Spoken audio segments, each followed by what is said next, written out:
All right. So glad for everyone that could make it, and everyone that can't, hopefully will watch the recording. We were talking last week about the idea of joy.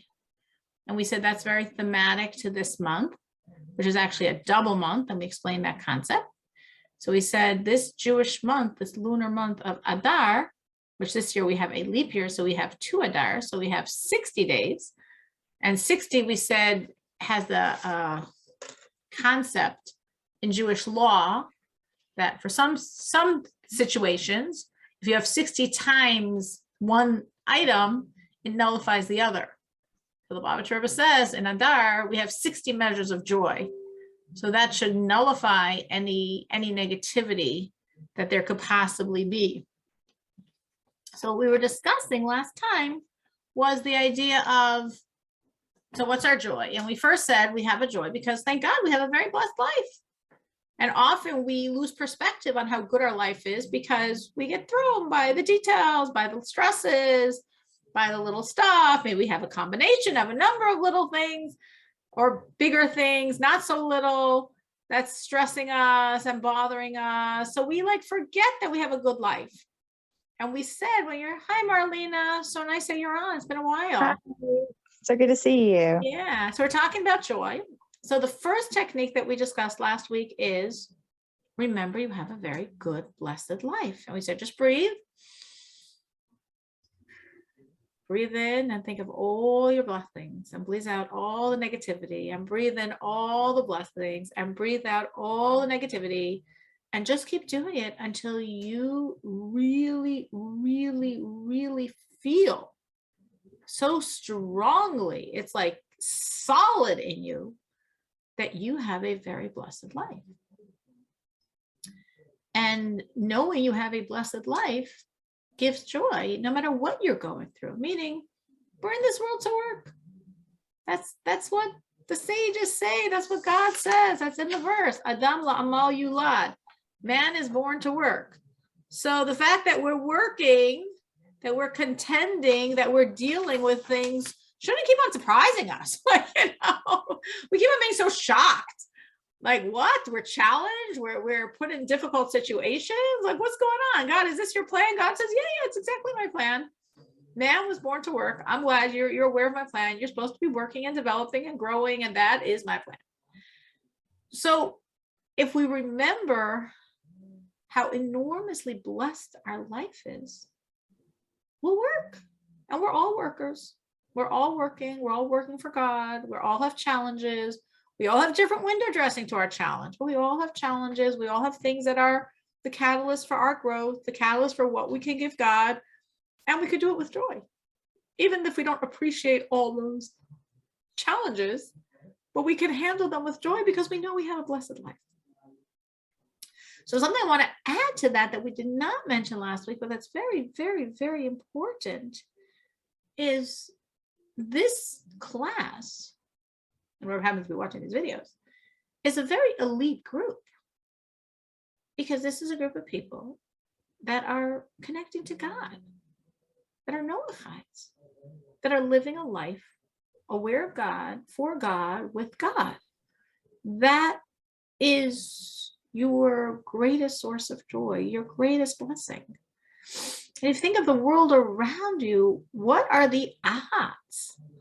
From the 8 billion out there, what is the percentage of people that are full, complete, not just aware of it or on some peripheral level, but absolutely living a life as a Noahide? Such a tiny, tiny speck of the world's population. And yet for some reason, you're one of them. You have a relationship with God. And that should be a source of enormous joy. And when that's a source of joy, it really shows yourself and God. You appreciate it. Like if you're like, yeah, I'm a Noahide, but my washing machine's broken and my car doesn't start, or I lost my job, or I'm not feeling so great today, or this relationship didn't work out. I'm a Noahide and that's good, but I got all this other stuff. God says, no. If you appreciate that you're a Noahide, there's always somewhere in your core a joy. You were chosen, you were selected. You're in this tiny percentage of the world's population that are in the know and that are connecting to God and serving him on a daily basis. If you appreciate that, that's no matter what's going on in your life, there should always be a place you can tap into that joy. And if not, then it's a question of, so let me think about it. Maybe it's not automatic, but maybe if I think and I really contemplate, what does it mean God? What does it mean my relationship to God? Do I truly feel blessed beyond any other human in this world who's not a Noahide? Do I feel God gave me a special, unique gift? Deserving, undeserving, but for some reason God wanted me, and therefore he chose me to know him. I keep thinking about it. And again, for some people, it'll be like, oh my gosh, you're so right. My life is so blessed. And that's for sure my A1 blessing. And you can say, it's on the list. You could say, I didn't think of it on the list, but of course it should be on the list. But think about it, contemplate it. Think about, what does that mean? And then you should feel the joy. And that's joy is, again, it's part of what we discussed last week, your blessed life, but it's a very specific aspect that you all share in common. And it's a very rare aspect if you think of the world's population. And it's something that you should always be able to draw on it to create more joy and more joy and more joy in your life, which doesn't mean that you will have a problem-free existence. Man is here to work. So we're challenged. That's our work. We remember God, that's our work. We trust him, that's our work. We stay joyous, that's our work. Man is here to work. But there should always be that joy. And the second thing we were discussing last week in terms of creating joy is understanding everything's God. Everything's God. And he absolutely loves me. It's all God. He absolutely loves me. It's only him. It's nothing but him. He's only good. Everything he's giving me is from his love and from his good. And like reframing what I'm going through and the things that are challenging to me and the things that disturb me and the things that don't feel very good. And just looking at them through that paradigm of, but it's all him and it's all his love. And if I approach my life with that perspective, then even when I'm challenged, I can feel joy because I know this is part of God's embrace. I might not get how it's an embrace, but again, I'm not God. But I know it's part of his embrace because he loves me and he's running every detail of the show. So obviously what he's giving me is the best. It doesn't always seem the best, but it is the best. And when I look at it that way, I really am uncovering God within all that window dressing. Did anyone have any reflections over the course of the week about this based on our discussion from last Sunday?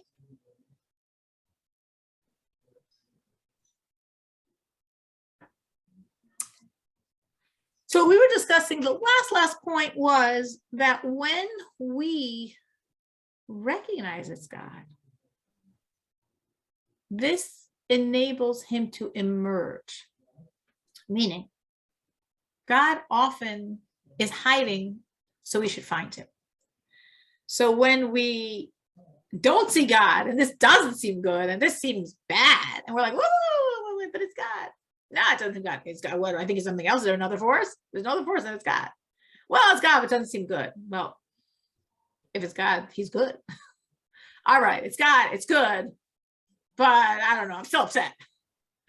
And then you work through that. You get to this place of acceptance, maybe even of envisioning it as this hug, as this embrace.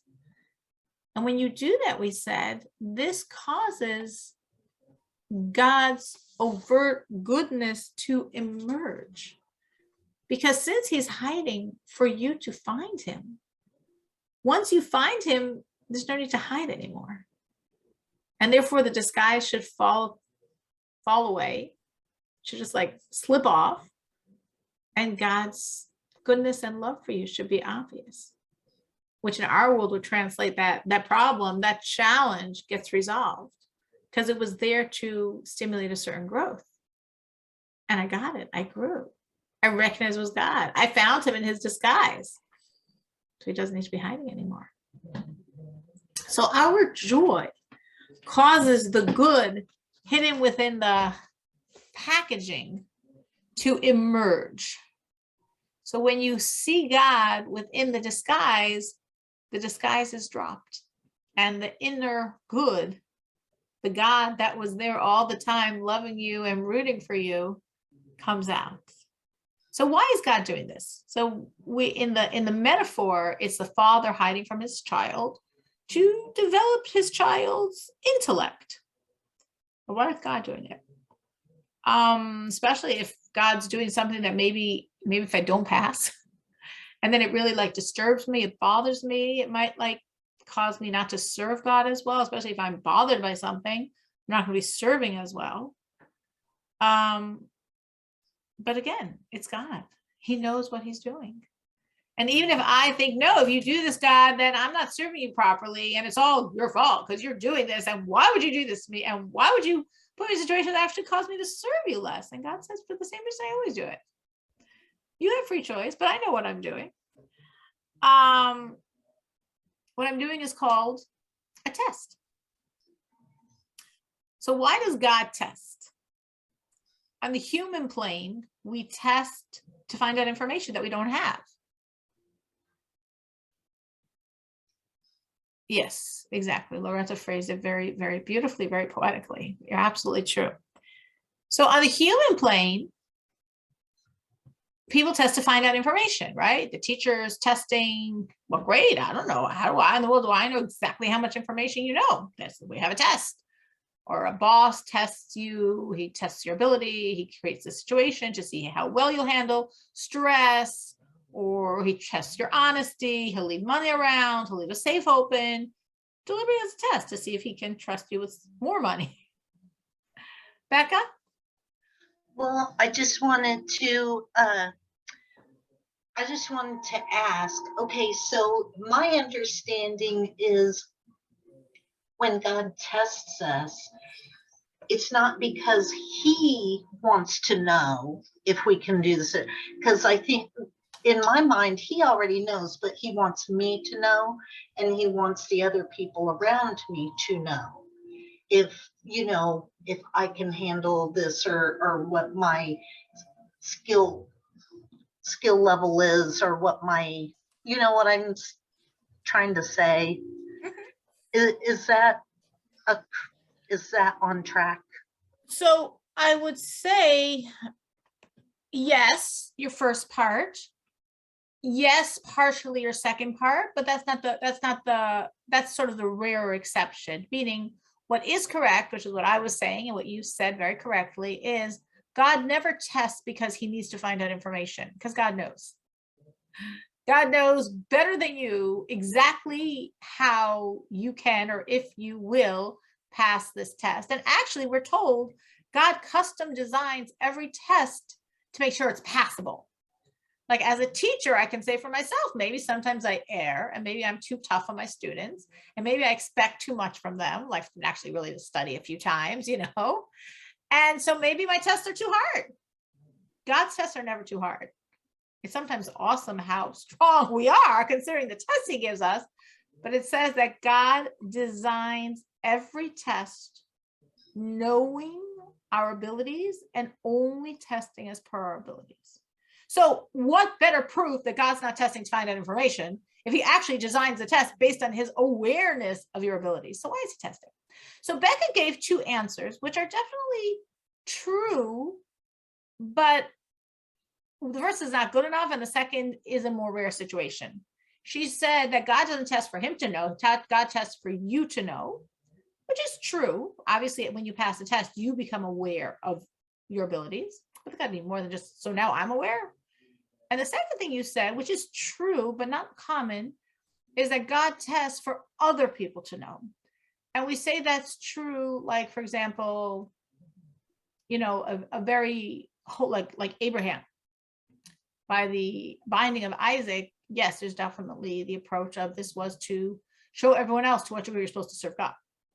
Show everyone else to what degree you're supposed to negate yourself to God's will. So a very righteous person, a very godly person could be tested as an example for us, for the world, Jewish world, for the non-Jewish world, for both. But that's not necessarily for every man's test.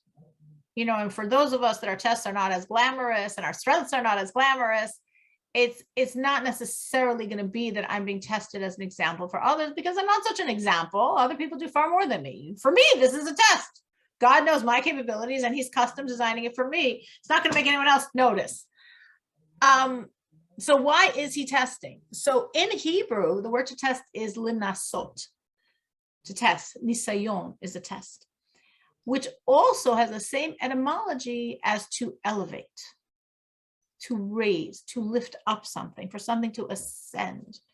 That is the most common reason God tests. That just doesn't take away the two things Becca said. Both are correct. Full points on her scorecard. Both are correct, but the most common reason for most people why God tests us is as a catalyst to get us to grow, to force us to grow, to push us to grow. And sometimes people go through really hard things. It's like, wow, God really wants you to grow. God's really twisting the screws, as we say, because he knows what you're capable of. He knows what you got to do, and he knows you're very resistant. So he's making a really intense situation. I was speaking to someone today for about 2 hours, trying to help walk her through a very hard moment in her difficult test. And it's like, this is about God wanting you to become the person you're supposed to be. And it's easier to understand than to do sometimes. But that is definitely the common reason for a test. Meaning, we all operate on two levels. On what we call like our on the surface strengths, what we generally use, how we generally function, and the hidden ones, the very deep ones that are not on the surface and not usually being used by us. And those inner strengths are far stronger, far greater than our surface level of relating to the world and to God. And I mean, just like a very simple parable is like, we all have our physical limits of our strength, but in times of great danger, been countless stories of people that did things that were physically impossible for them to do, but they did it. The mother that lifts up the car to save her child, God forbid, and a fire, and people, just different things, different physical acts of strength that are not at all possible for them. But in time of great danger, the human being is much more capable than he thinks he is. Emotionally also, you can think about on the level of emotions. You love your child, but again, if there's a time of sudden stress, a crisis, the child is in enormous danger or something, then a much deeper, much more powerful love emerges. It doesn't mean you didn't love your child before. You always, of course, I love my child. She's my child. He's my child. But in that crunch time, in that intense time, suddenly you're overwhelmed by such a love of your child you never knew you possessed. How deep, how strong, how intense is that love? And the same thing works with our mind. We can understand something. We have a good mind, and we use our mind, and we're good at what we do with our mind.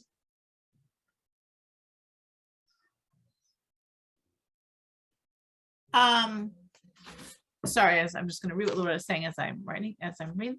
But also in the mind, we also have situations that are really push us, and our minds seemingly are far better than we ever thought they were. I want to read what Loretta wrote because I couldn't see the whole thing on my screen. Yes, Loretta, that's growth always in the end means something to do with getting closer to God. Absolutely. Now, our that could impact us in different ways depending on what specific aspect it is, meaning it might not always seem closer to God. Like, let's say, sorry, I'm deviating, but I'm answering a very relevant question. So Loretta asked, does growth always become closer to God? So I'm saying it does, but I want to condition that sentence by saying there's a lot of different aspects of self that you might not think of as your religious self, but ultimately have to do with you in your relationship with God. Like, for example, let's say you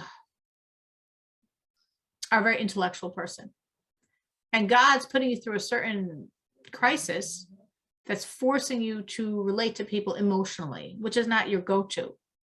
And when people like are upset, you always try to reason with them and you never understand why it doesn't work. And you just don't get it that they're just being emotional and you just need to reach them on the level of emotion and forget about logic and defending yourself and rational thoughts. That's got absolutely nothing to do with the situation.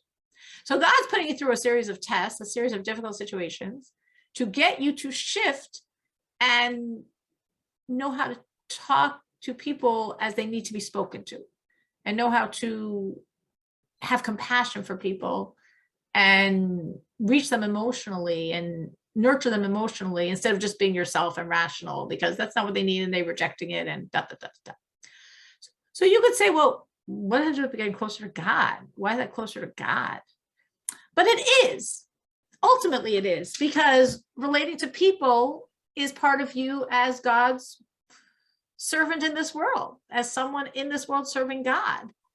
And if you have a certain blockage and you're not having able to emotionally connect to people or emotionally nurture people, that's a limitation in you as the person who is serving God in this world. So closer to God might not always look like you're going to pray more devoutly, you're going to study more intently, you're going to give more money to charity. There's a lot of different aspects of self, but ultimately all of that growth, the underpinnings of it all is to get closer to God. But I'm saying there's many different aspects of self that sometimes God wants us to stretch in to become ultimately a better person, a deeper person, a more empathetic person, a kinder person, a more compassionate person. What does that have to do with God? A lot. That's how God wants you to interact with other people. So therefore, God could put you in situations that seemingly are very interpersonal growth, but that interpersonal growth is part of serving God. So therefore, it is becoming closer to God, even though the growth isn't seemingly God-directed, it's people-directed. I hope that clearly answered the question. So I was saying before I responded to the very appropriate question, that why does God test? And we said, God doesn't test to know, he knows. He creates a test that I can pass. It means he knows exactly far better than me. He knows me and he knows my strengths and he knows my weaknesses. So why is he testing? We said he's testing so your inner powers are forced, if you pass the test, to emerge. And on every level, not only on spiritual powers, as I was saying, on human strength, on emotional strength, and intellectual strength, on all of these, we have the same relationship of what we do on the surface and what's really lurking underneath in a very, very, very powerful way. And God's goal by the test is to force us to tap into those deeper powers. Why are we tapping into them? Because it's the only way we're going to survive. Because we're going through a really, as we would call it, hard time. And to get through this hard time, we need to pull on very deep, essential strengths. We have to go very deep in ourselves and cling to the basic truths we know about God and our relationship with God and our belief in God. And we just like have to grip those really, really tight, sometimes just to keep putting one foot in front of the others, or paste a smile on our face as we're putting one foot in front of the other. Like, you know, we all know tests can be very, very hard, very challenging. They're a deep squeeze. Or we could have whatever's going on in our life. We could just have such panic and fear and what's going to be. And then like go inward, pull on your deep, deep belief in God, and don't let anything impinge on your brain besides your deep, deep belief in God. So to pass the test, it really forces us to make those inner strengths part of our working arsenal, part of our surface relationship with the world. And that's the point. And that's the growth. And therefore, then when we achieve the growth, the test passes. It was only designed as a tool.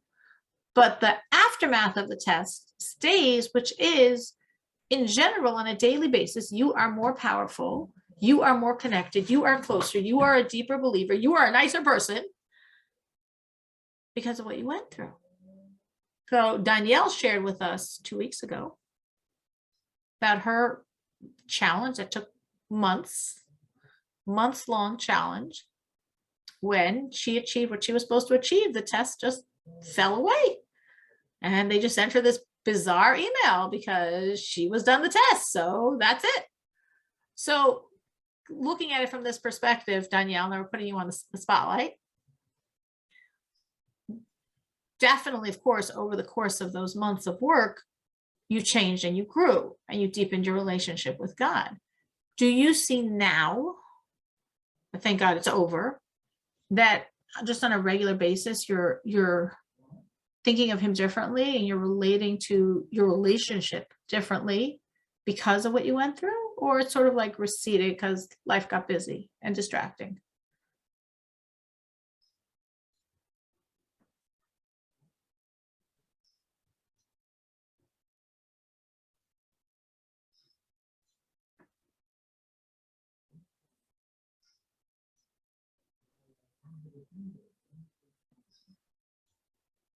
Either Danielle's not near her mic or she cannot unmute herself now.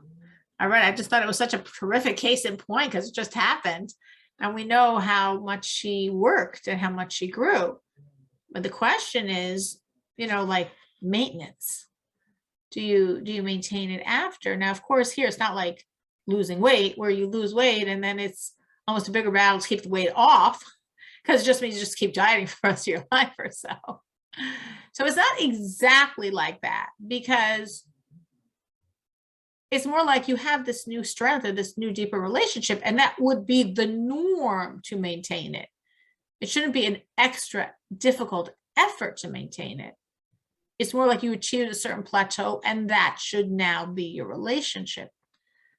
But has anyone experienced this? Has anyone, I know we've all been tested, so I don't know if anyone been tested. And hopefully we passed some of them. But has anyone seen with themselves that growth through their journey and seen that they maintained it after the situation passed?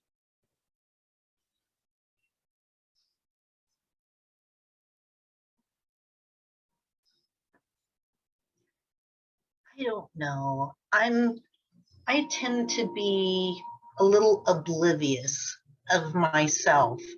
I really don't notice that much about my life. I'm sorry. But it seems to me like God does kind of give me progress reports in my dreams. I'll have dreams that really seem to me like he's saying, okay, you did good on this. He tells me, like, I had a dream about my left foot being really in terrible shape, but I kind of blew it off and I thought, oh, well, it'll get better, in the dream. And then the next time I saw it, it was way worse. It was only bones and it was just horrific looking. And I thought, oh my goodness, well, I need to go and see a doctor about this, but I'm going to let my aunt know so that she won't think, because she was a nurse. And I said, so she won't think I'm just being a baby and, just looking for whatever. And so I went to show it to her. And when I pulled off my sock and shoe, it was completely healed. And I'm like, what just happened there? And I woke up feeling like, okay, I did something good. God healed something in my life, and something was healed. So you got your direct report from God. Very nice. Yeah, Very nice. yeah. So that's the way it goes for me. That's where you see it. Has someone else been through a test? And I understand what Becca's saying. Sometimes we're just so busy on like just surviving plus a little, and dealing. So it's hard to like also stop and assess and see our growth. And sometimes it's a little more subtle. That's maybe where Becca needs the dreams to find out. But has anyone here like been tested and seen their growth through the test, and even more seen how they maintain the growth after the test? Jenny? Yes, because I went through a lot. I experienced some cruel people, and some of them are not very nice. And from them, I asked Hashem before why this thing happened to me. It's like there's no justice, but what I found out is this helps me to be a nicer person and to be kind to others, because now I know the feeling when people are bullying you or they're so cruel at you that they're almost putting you in a cage that, okay, you're just there, you cannot move. It's like that. But this changed my life, and I became a better person. I become more understanding about others. I understand the pain of other people, because if I did not went through this, maybe now I don't know what it feels like. And I wasn't able to help people and give them some advice on how to deal with it. So that's it. So you're Thank you. saying that you very clearly are seeing the growth. You're Yes. seeing how the situation created the growth. And you're Yes. saying that you see that even after the situation is over, you still maintain that growth. Because you Yes. still, and it makes perfect sense that when you deal with cruel people, as you grow and overcome that, you actually become more empathetic and kind and giving. And you're saying that you see that even after that situation passed, you're still a kinder, more empathetic, and a more giving person than you were before that situation. And that's exactly the point. Exactly. Loretta, what about you? Have you a situation like that you can think of that you would share? Well, mine was kind of on a I only know the part of the dreamlike thing, because to what it was related to, I don't know, except probably something very general level. But have you ever played hide and seek? Playing hide and seek with a friend. Mhm. We are children. I am on a staircase.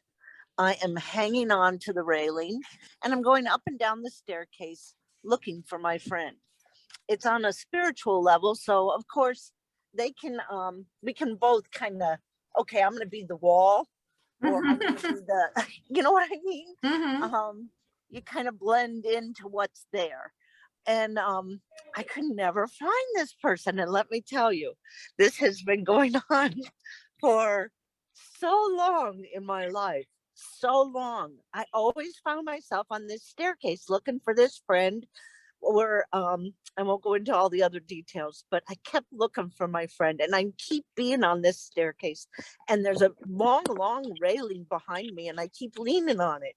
Well, it's been within the last couple of months, maybe a year at the most, but all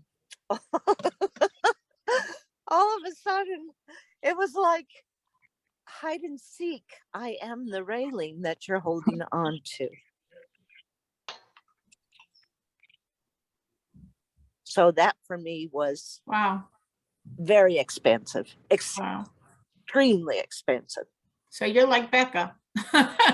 Yeah, that was like That's so you're like exciting. Becca, you okay? God says, forget about just having you figure it out. We'll come and talk to you. Oh, that was wonderful. It was like, then I wasn't a, then I began to, I mean, that's a lifetime of looking. That's a lifetime of looking. Yeah. I was there. I've been there my whole lifetime on that staircase. And when I found out that he was the banister that I was hanging on to my whole life, it was like, oh my. And That's I very laughed deep. so hard because it was so fun to know that he was right there with me all the time. But it took me so long to figure it out. Oh, But okay. you did. End of story. You did. That's unbelievable, because not everyone does, that's a very basic vision for all of us, is to to get that point. Each one of us, however we're gonna, whatever dreams we're gonna have to get to that point of saying, yes, God is right here. And when I seem like I'm most losing my grip, that's when he's holding me the tightest. And that's beautiful. That's really, really beautiful. Thank you for sharing it. That is very, very, very beautiful. So we are blessed. We are blessed with our tests.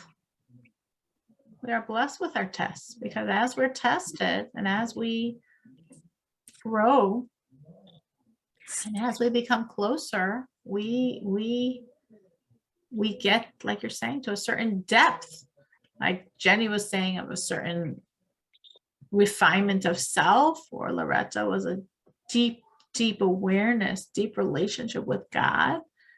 That's the road. That's the road. That's the road to it. And that's why we walk that road.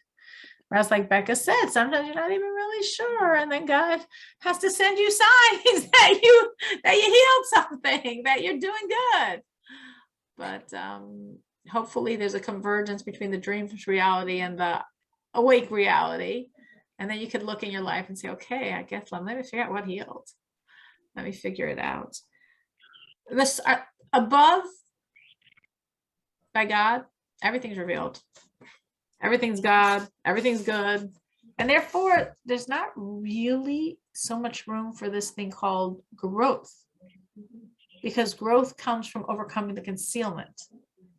But when there's no concealment, there is some growth, but like a little growth, not a big, intense stretch. Big, intense stretch comes from darkness.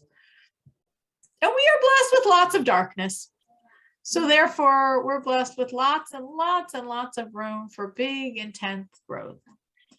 Like, I think of a situation, I know of a family that was very wealthy. And of course, the children raised in this very affluent home didn't have any appreciation for, as we would say, the value of money. And then God took away their money. And of course, I was telling the mother several times, a very woman I was close to, about, withholding, or, giving more, whatever, just in a different fashion. So children learn to appreciate it, but it's very hard. It's really hard if you have so much to not give your children what they want. Like, why shouldn't you? Like, why not? Because ultimately they'll be better people. That's hard. And minute by minute, they want it. There's nothing wrong with it. Why shouldn't I give it to them? So God stepped in and he took away their money. And he gave a situation where the parents were now able to teach their children the value of money, the appreciation for money and the things that it buys. Now, in theory, they could have learned that lesson and had their money. In theory, God did not have to take away their money for the parents to give the children that lesson of the value of money. In theory, it's just in reality, it's very difficult. And that's a true story, but it's a metaphor for a lot of other things we go through. Meaning, in theory, why does God have to put us through hard stuff? We know God. We're close to God. We love God. Why does he have to challenge me? I mean, I'm in a good relationship with God. But even when you're in a good relationship, it's hard to push yourself much deeper when nothing's pushing you, when nothing's forcing you, when it's all good and you feel good in your life and good in your relationship with God. That's all great. That's good. That's what we want. But it's hard to really squeeze yourself that intently. So like in my true story, when God temporarily took away the money and the kids gained something they couldn't have gained otherwise. And then once they gained it, God restored the money because it was for a purpose and the purpose happened. And that's in general the story of our life. It's a story of our life. We're connected to God. God loves us. God appreciates us. God appreciates how hard we work for him, probably even more than we do. Because like Becca said, sometimes we're just so unaware of what we're even doing, you know, we're distracted, we're busy. So we even don't appreciate how hard we're working for God because we're just not even thinking, we're just doing. But God's spaced in, he's never spaced out. God knows exactly how hard we're working for him. And God totally, totally appreciates it. It says that when Mashiach comes, God will go and thank every person for what they did to bring the redemption. God totally, totally is aware of how hard we're working. And God, who loves us so much and is aware of how hard we're working, God will occasionally test us to help us grow past our current limitations. It doesn't mean that it has to be like every day, boom, boom, boom, boom. Because obviously there's a certain amount of growth that does happen. A good person works on themselves and sets goals for themselves and demands from themselves. And in theory, if you're pushing yourself enough, then God doesn't need to bother. But if we start slacking off, then God usually has a way of reminding us.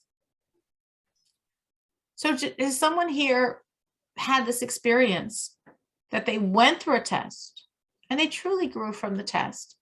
And they saw that as they grew, the test was removed.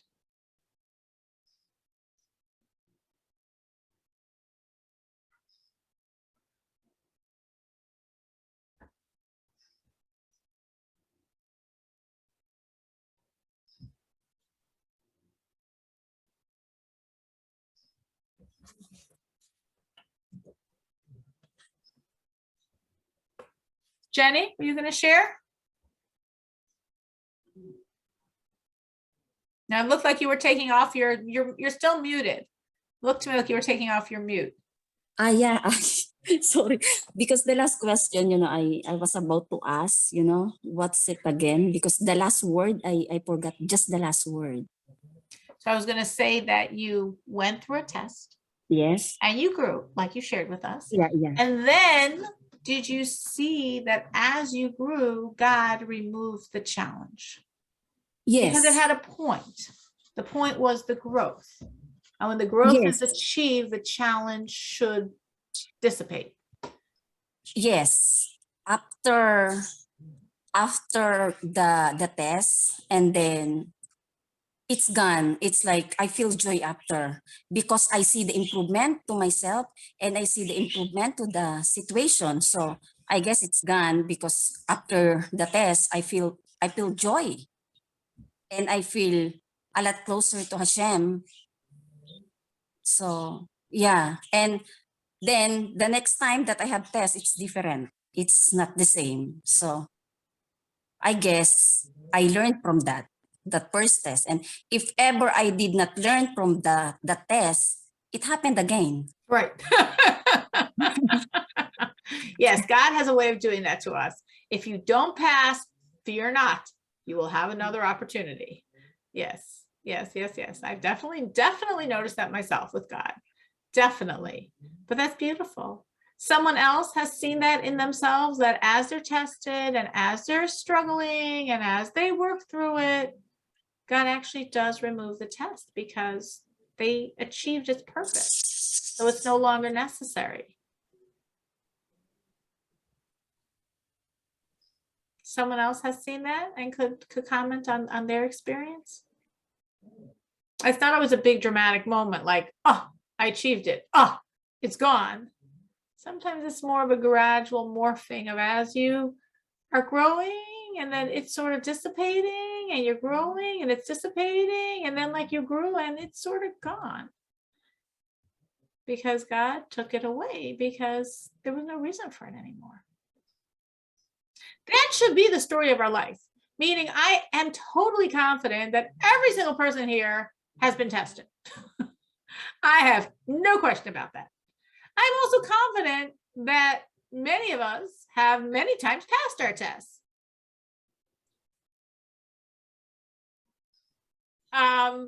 But I'm sure, of course, sometimes we haven't, but many of us, I'm sure, has passed many times. So what we should all see, no question, is that the test goes away. It shouldn't be like a hard thing for us to realize. Sometimes it's a little subtle because sometimes we don't always connect the dots of like, I'm working. And then like, again, sometimes tests sort of morph out of existence in sort of a gradual fashion. But we should be aware. Like it's good to not space out on it and to be aware, because it's very affirming of the whole process. If we see that as we are sticking closer and closer, clinging more and more to God, or like in Jenny's example, interpersonally, that we really do see that the test went away. And if it didn't go away and you're no, absolutely not, I worked really hard and it in no way, shape or form went away, it actually is still around, then I would say, then guess what? I guess there's something more God wants from you. And you didn't milk out the whole experience. And that's why it didn't go away, because there's still more growth you're supposed to achieve because of this. And if you're honestly saying, I passed it and it's still here, I'm like, you did a lot of good. But if you completely passed it, it would not still be there. That is just like the facts. So if it's still around, then you have to relook at yourself, relook at the situation and say, okay, God, what more do you want from me? Not in a like, oh, feeling, but like in a more empowered state of like, okay, what more? Because I know there's more because the situation's still around. Anyone else? Anyone else can share their experience of going through a test, passing a test, and seeing the test did truly leave?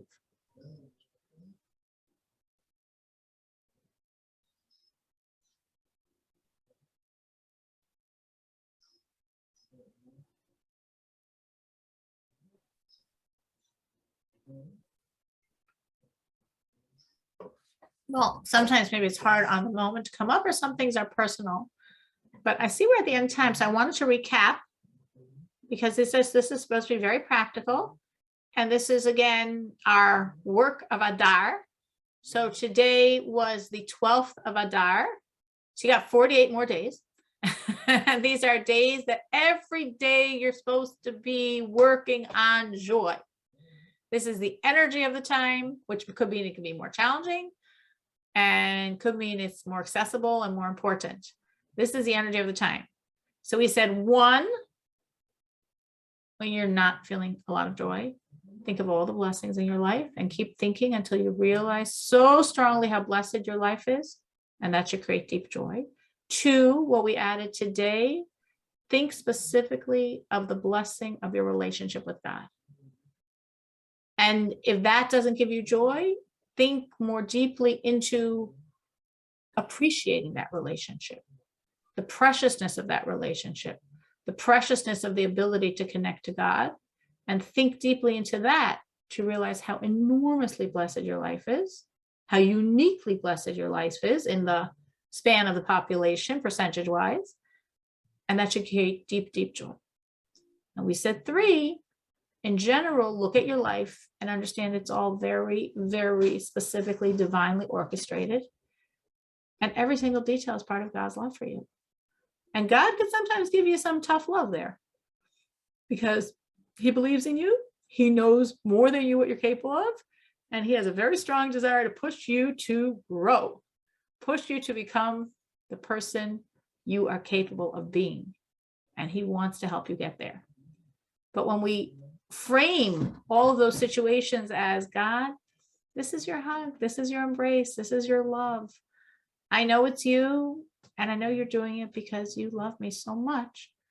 That in of itself lessens the intensity of the pain of that situation, of the challenge of that situation. We already sort of won.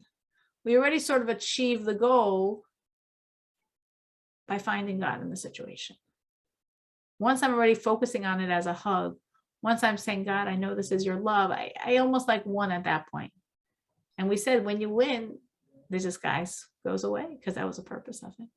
So we should all have lots of success in doing our work, finding God in our life, rejoicing that we have such blessed lives, rejoicing that we have lives that we're so close to God, and rejoicing that we know in all the ways God's apparent and in all the ways he's concealed, it's all him and it's all love. Thank you so much for joining. And again, 48 days, so keep it up. Thank 48 you. days. Thank you. Thank you for joining. Thank you so Shavua much. Thank you. Shavua Tov. Thank you.